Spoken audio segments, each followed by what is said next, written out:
बिस्मिल्लाहिर्रहमानिर्रहीम।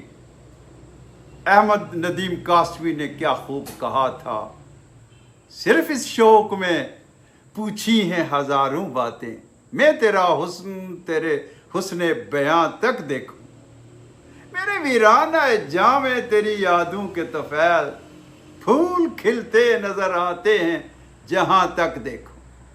दुनिया में कौन सा कलाम है जिसके पढ़ने से सुकून भी मिलता है और सरूर भी।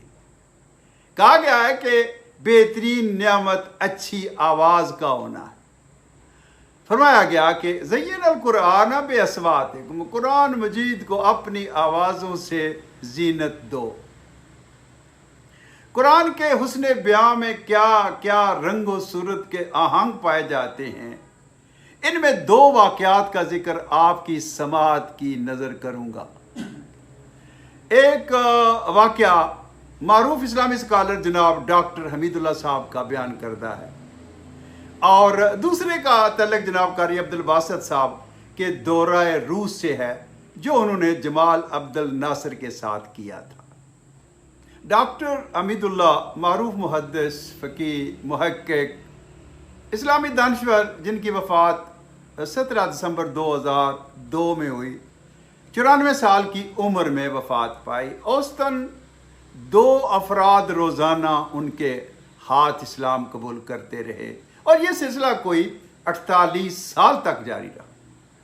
बाकमाल इंसान उर्दू, फ़ारसी, फ़्रांसीसी, अंग्रेज़ी, जर्मन, अतालवी, यूनानी ज़बान, तुर्क, रूसी और अरबी पर महारत रखते।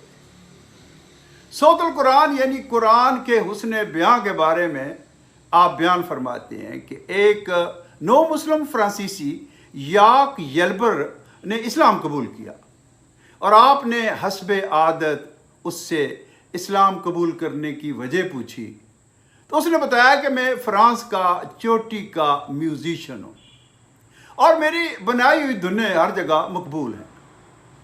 मुझे अरब सफ़ीर के यहाँ दावत में बुलाया गया और जब मैं वहाँ पहुँचा तो एक शख्स बड़ी ही कमाल धुन में कुछ पढ़ रहा था।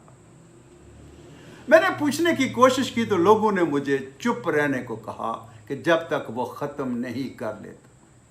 मालूम हुआ कि वो कुरान पढ़ रहा था, मगर उसकी लय और सुर ऐसे थे जो अभी तक हमारे म्यूज़िक का हिस्सा नहीं बन पाए। डॉक्टर साहब ने उसे एक अलजज़ायरी मुअल्लिम के सुपुर्द कर दिया जो उसे कुरान की तालीम दे सके। कुछ अरसा गुजरा तो ये नौ मुस्लिम डॉक्टर साहब के पास दोबारा हाजिर हुआ और कहने लगा कि मेरे मुअल्लिम सूरह नसर में अफ़वाजन और फसब्बे बिहम्दिक के दरमियान वक्फ करते हैं जो मेरा फ़न तस्लीम नहीं करता। डॉक्टर साहब एकदम परेशान हो गए कि वो तो फ़न मौसीकी के बारे में कुछ इल्म नहीं रखते। फिर दफ़तन उन्हें याद आया कि बचपन में इन दो अल्फाज के दरमियान वक्फा लेने पर उन्हें सज़ा मिली थी और ये तो आपने फरमाया ये तो वाकई अफ़वाजन और फसब्बे के दरमियान तवक्कुफ़ नहीं है।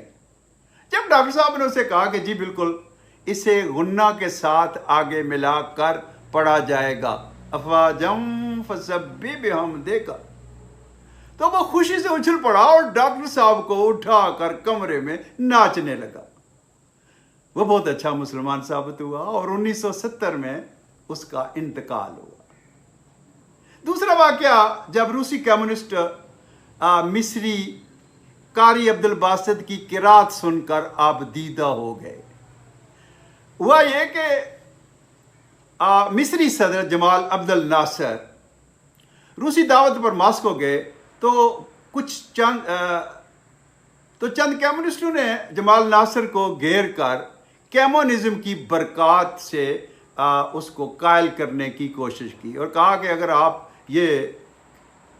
भी कम्युनिस्ट हो जाएं तो आपका मुल्क भी उन बरक़ात से फ़ायदा हासिल कर सकता है जो हम रूस और बाकी लोग हासिल कर रहे हैं।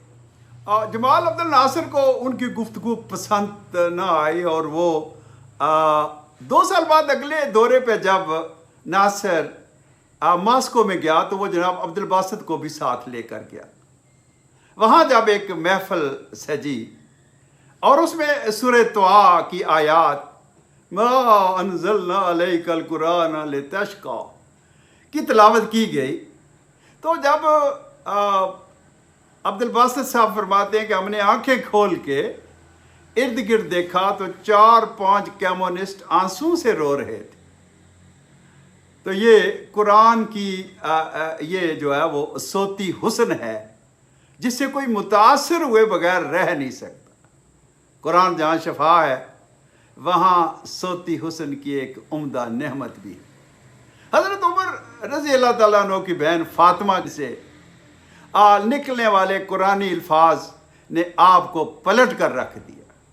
इकबाल ने क्या खूब नक्शा खींचा, नमी दानी के सोजे किराते तू दिगरगों कर्द तकदीरे उमर्रा। जिन खुशबख्त अरवा ने कुरान के हुस्न जमाल को अपनी गज़ा बना लिया है उनके क्या कहने।